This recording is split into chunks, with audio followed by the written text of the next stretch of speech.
శ్రీ గురుభ్యో నమః. శ్రీమాత్రే నమః. ఆదిత్యాయ చ సోమాయ మంగళాయ బుధాయ చ గురు శుక్ర శనిభ్యశ్చ రాహవే కేతవే నమః. విశ్వావసు నామ సంవత్సర ఉగాది శుభాకాంక్షలతో ఈ సంవత్సరం ఒక్కొక్క రాశి వారికి ఏ విధంగా ఉండబోతూ ఉంది, ఆ రాశి ఫలితాల గురించి మనం తెలుసుకుందాం. మొట్టమొదలు మేషరాశి.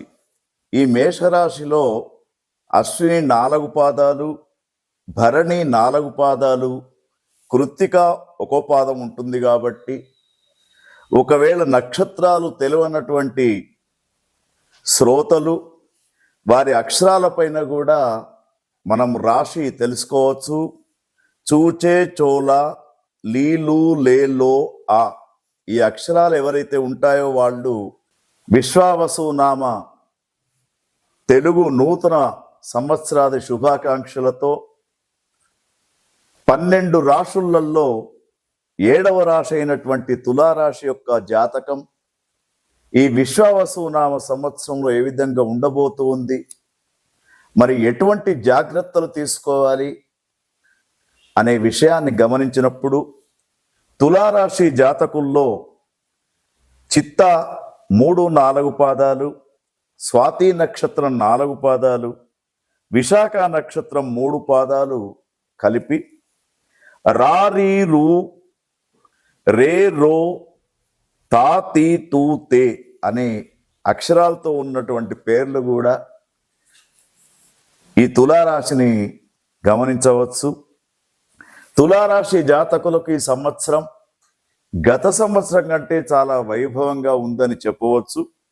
ఆదాయం 11, ఖర్చు 5, రాజపూజ్యం 2, అవమానం కూడా 2 సరి సమానంగా ఉన్నాయి. అయితే తులారాశి జాతకులకు ముఖ్యంగా గురువు, శని, రాహు, కేతుల యొక్క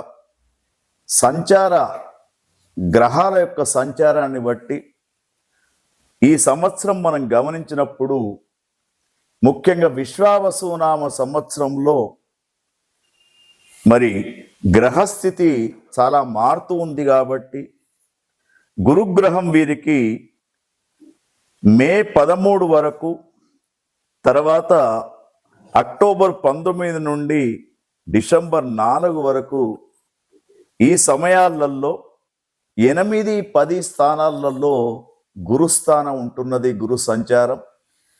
ఈ గురు సంచారంతో కూడుకున్నటువంటి 8, 10 స్థానాలు అనుకూలంగా ఉండవు. ఈ సమయంలో వీరు దాదాపు కొత్త పెట్టుబడులు కానివ్వండి, కొత్త ఉద్యోగాల కోసం ఉన్న ఉద్యోగాన్ని వదిలిపెట్టి వెళ్ళడం కానివ్వండి, ఇటువంటి చేయకండి. మరి వీళ్లకు అనుకూలమైనటువంటి గురుగ్రహం 14 మే నుండి అక్టోబర్ 18 వరకు, తర్వాత డిసెంబర్ 5వ తేదీ నుండి సంవత్సరం మొత్తం వరకు కూడా 9వ స్థానంలో ఉంటూ ఉంటాడు గురుగ్రహం. మరి 9వ స్థానంలో గురుగ్రహం అనుకూలంగా ఉన్నప్పుడు మీరు చేపట్టే పనులు, మొదలుపెట్టే వ్యాపారాలు అన్నీ కూడా విజయం వైపుకు ముందుకు వెళ్తూ ఉంటాయి. కాబట్టి బాగా గమనించండి. తర్వాత శనిగ్రహం యొక్క పరిస్థితిని మనము తులారాశి జాతకులకు చూసినప్పుడు మార్చి 30 నుండి ఏప్రిల్ 17 దాకా, తర్వాత అక్టోబర్ 11 నుండి జనవరి 10వ తేదీ దాకా 5వ స్థానంలో శనిగ్రహం ఉంటూ ఉన్నాడు. కాబట్టి 5వ స్థానం అనేది అనుకూలంగా ఉండదు. కొన్ని అనుకోనటువంటి సమస్యలు ఎదురవుతూ ఉంటాయి. కొంత జాగ్రత్తగా ఉండాలి.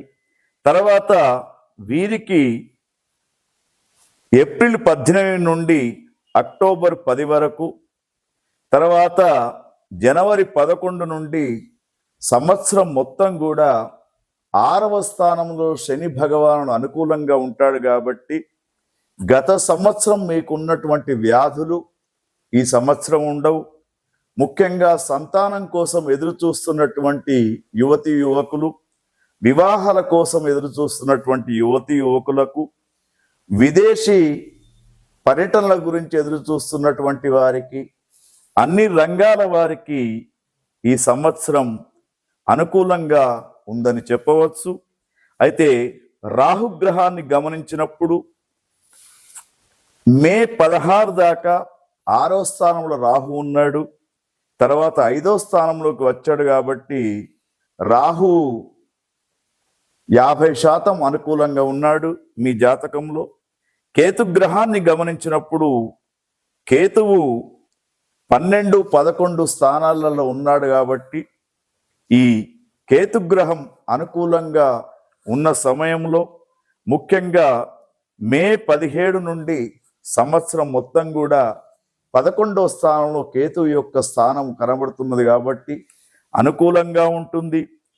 ఈ సంవత్సరము తులారాశి జాతకులను గమనించినప్పుడు May, June, July, August, September, October ఈ నెలల్లో మీరు పట్టిందల్లా బంగారంలాగా ఉంటూ ఉంటుంది. గతంలో ఎన్నడూ తీరనటువంటి కోరికలు ఇప్పుడు తీరుతూ ఉంటాయి. ముఖ్యంగా ప్రేమ వివాహాలు ముందుకు వస్తూ ఉంటాయి. సంతాన యోగం కనబడుతూ ఉంది. రైతన్నలకు చక్కని పంటలు పండే అవకాశం కనబడుతూ ఉంది. తర్వాత ముఖ్యంగా గతం కంటే ఈ సంవత్సరం ఆరోగ్య విషయం కూడా చాలా బాగా ఉంటుంది. గతంలో వీరికి ఉన్నటువంటి గర్భ సంబంధమైనటువంటి న్యూరో సంబంధమైనటువంటి వ్యాధులన్నీ కూడా దూరం అయిపోయి అనుకూలమైనటువంటి వాతావరణం వీరికి కనబడుతుంది. అయితే తులారాశిలో ఉన్నటువంటి నక్షత్రాల పరంగా చూసినప్పుడు చిత్తా నక్షత్ర జాతకులకు మరి విశ్వావసునామ సంవత్సరంలో చివరి 4 మాసాలు కొంత కఠినంగా ఉంటుంది. స్వాతి నక్షత్రం జాతకులకు ఈ సంవత్సరం మొత్తం అనుకూలంగా ఉంది. విశాఖ నక్షత్రం జాతకులు మాత్రం జాగ్రత్తగా ఉండాలి. 8 మాసాలు కొంత కఠినంగానే వీరికి సమయం గడుస్తూ ఉంటుంది. అనుకోని ప్రమాదాలు కూడా ముందుకు వచ్చే అవకాశం ఉంది. కాబట్టి బంధుజన విరోధం లేకుండా బంధువులతో కలిసిమెలిసి సామూహికమైనటువంటి కార్యక్రమాలకు ముందుకు వెళ్ళండి. తర్వాత రాజకీయ నాయకులకు ఈ సంవత్సరం చాలా వైభవంగా కనబడుతూ ఉంది. కళారంగాల వారికి, ముఖ్యంగా సినీ రంగంలో ఉన్నటువంటి వారందరికీ కూడా తులారాశి జాతకులకు ఈ సంవత్సరం వైభవంగా కనబడుతూ ఉంది. అయితే వీరు ఇంకా విజయాలు పొందడానికి వీరికి ముఖ్యంగా దత్తాత్రేయ స్వామికి సంబంధించినటువంటి, లక్ష్మీ నృసింహస్వామికి సంబంధించినటువంటి ఆరాధన, అర్చన, తర్వాత దానికి సంబంధించినటువంటి పారాయణం చేసుకుంటే మీకు ఇంకా గురు చరిత్ర అనే ఒక పుస్తకం ఉంటుంది. ఆ గురు చరిత్ర ద్వారా ప్రతిరోజు కూడా వీలైనంత వరకు తులారాశి జాతకులు పారాయణం చేసుకోండి. మీకు చాలా అనుకూలంగా ఉంటుంది. తీరని కోరికలన్నీ కూడా ఈ సంవత్సరం విశ్వావసునామ సంవత్సరం మీకు వైభవంగా ఉందని చెప్పడంలో ఎటువంటి సంశయం లేదు.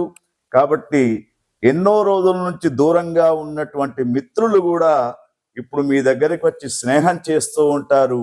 అసలు మీ విలువ ఏమిటనేది ఇప్పుడు తెలుస్తూ ఉంటుంది. కుటుంబంలో మీకు గౌరవం కూడా ఎక్కువగా లభిస్తూ ఉంటుంది. కాబట్టి అన్ని విషయాలలో విజయాలు సాధించాలని కోరుకుంటూ ఓం తత్సత్.